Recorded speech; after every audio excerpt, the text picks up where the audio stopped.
Naghahanda na ang COMELEC para sa parliamentary elections ng Bangsamoro Autonomous Region and Muslim Mindanao sa Oktubre. Pinag-aaralan nila ang mga problemang naranasan nitong nakaraang eleksyon para maitama sa BARMM elections. May unang balita si Sandra Aguinaldo.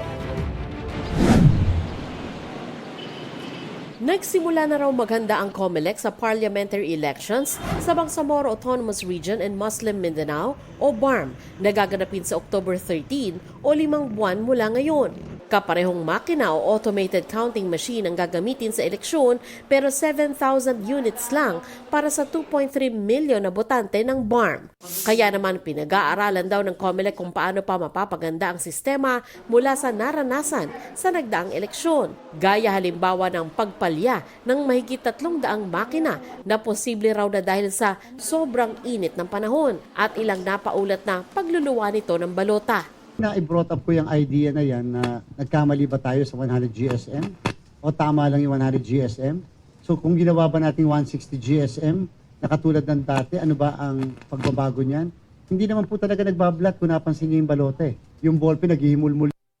Kung bibigyan daw ng grado ni Garcia ang Miro Systems na nagsupply ng makina sa pagitan ng 1 to 10, Kung ang binigyan ko ang commission ng 8.5, ibibigyan ko sila na lang ng 8.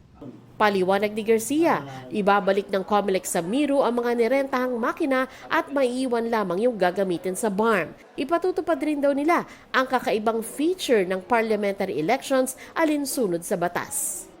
Isa po sa mga features ng Bangsamoro parliamentary election ay dapat isama yung mismong pictures ng mga kandidato. Dapat isama yung mismong logo ng mga political party o yung mga organization. At dapat magsama ng none of the above feature para may option kung ayaw bumoto talaga. Kakailanganin nating baguhin ang source code. Magagamit pa rin ang Starlink sa mga lugar na mahina o walang internet signal. Lalo't pinag-uusapan na raw sa provider nito na I1 Resources Inc. ang pagdodonate ng 8,000 unit ng Starlink sa Department of Education at COMELEC. Ito ang unang balita. Sandra Aguinaldo para sa GMA Integrated News.